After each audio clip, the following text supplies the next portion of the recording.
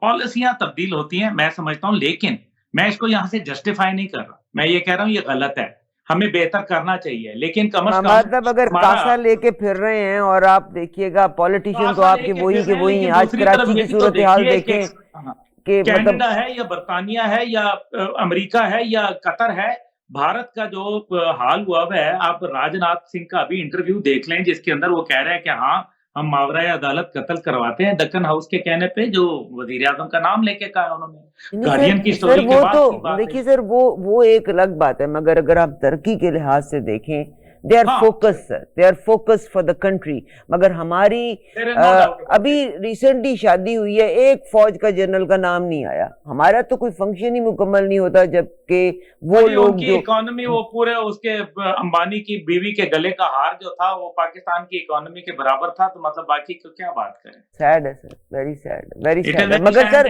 آپ کا تعلق، آپ کی جو پہنچ ہے، میرا آپ سے بات کرنے کا ایک مقصد ہے. مجھے پتا ہے کل کو مجھے بھی آپ سے لڑا دیں گے کہ بھئی عارفہ کے پروگرام میں تم نے نہیں جانا. They block many people, but I don't mind. Allah سب سے بڑا.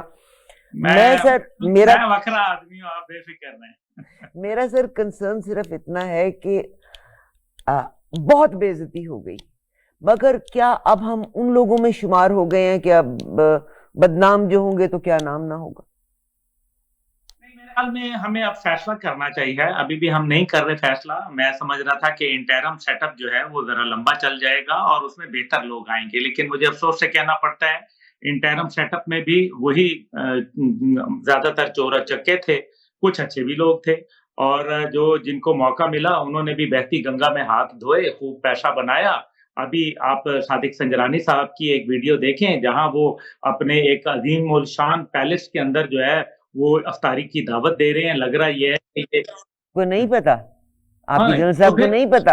Every decision is been taken with his consent. لوگوں کو لانا ہے، اگر پتا ہے تو پھر ان لوگوں کو لانا ہے. دیکھیں ہمارا دل بھی کڑتا ہے، ہمیں تکلیف ہوتی ہے یہ دیکھ کے.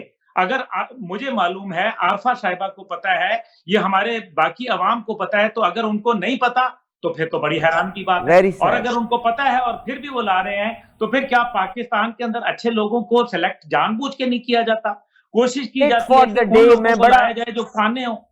میں سر بڑا عجیب سا بات کہنے لگی ہوں، اور میں صرف انتظار کر رہی ہوں کہ کوئی ایک باضمیر انسان اٹھے گا اور اٹھ کے اس سسٹم کو چینج کرے گا. یہ ود ان دا سسٹم سے ہوگا. مجھے یاد ہے سلمان تاثیر کا جو ہوا تھا کہ سلمان تاثیر نے اس کا اپنا گارڈ ہی اس کے ساتھ کھڑا ہو گیا تھا، اگینسٹ کھڑا ہو گیا تھا. اللہ میرے پاکستان کا حامی و ناصر ہے. یہ اشخاص آتے جاتے رہیں گے. میں بار بار ان دنوں ذکر سورۃ التکاثر کا دیتی ہوں. کسی ایک کا پیٹ نہیں بھرے گا. یہ پیٹ بھرے گا تو قبر کی مٹی سے بھرے گا. میں اور آپ اس زمانے میں قرآن پاک کو کہا جاتا تھا، جو آپ صلی اللہ علیہ وسلم یہ واقعات لوگوں سے شیئر کرتے تھے، تو یہ کہتے تھے اساطیر الاولین، پرانوں کی کہانیاں ہیں. آج ہم سورۃ قرآن کی آیات کو بیچ بھی رہے ہیں اور ہم یہی سمجھ رہے ہیں یہ پرانوں کی کہانیاں ہیں. ہمارے ساتھ نہیں ہوگا. بہرحال ان کی آنکھ سے نہیں دیکھیں گے. الہاکم التکاثر حتی زرتم المقابر کلا سوف تعلمون. وہ تو پل صراط کا دن ہوگا نا، اس دن کو یاد ہی کسی نے نہیں رکھا ہو. جی جی جی تو کوئی بات نہیں. اگر دیکھیں انصاف نہیں کریں گے تو پھر اللہ تعالیٰ جو ہے وہ اس کا میکنزم ہے اور وہ بڑا اسٹرانگ ہے اور وہ چلتا ہے. اگر آپ انصاف کی بنیاد پر اچھے لوگوں کو لائیں گے تو میرے خیال ہے کہ قوم آپ کو معاف بھی کر دے گی، قوم آپ کے ساتھ کھڑی بھی ہوگی. لیکن آپ کو 24 کروڑ میں اگر ایک آدمی نہیں ملتا تو پھر اس کا مطلب یہ ہے کہ آپ کی آنکھ کا قصور ہے. میرا ملک ابھی بانچ نہیں ہے. بہت شکریہ جناب عبداللہ گل صاحب، آپ کا بہت شکریہ. ایک جان نثار کا بیٹا، اور باقاعدہ نالج کے ساتھ ہم سے بات کرتے ہیں. آپ کے سر ٹائم دینے کا بہت شکریہ. انشاءاللہ look forward talking to you again. بڑی نوازش. السلام علیکم. شکریہ. اجازت دیجیے گا. خدا حافظ. ہماری آپ سے ریکویسٹ ہے کہ پلیز ڈو سبسکرائب اور مجھے اپنے کامنٹ ضرور دیجیے گا. دیکھیے صاحب, together we can make a huge difference. Together we can agree to disagree, مگر یہ نہیں کہ ہم ایک دوسرے کو چھوڑ دیں. We have to work together, we have to walk together, hands in hand we have to walk together. اجازت دیجیے گا. اللہ حافظ.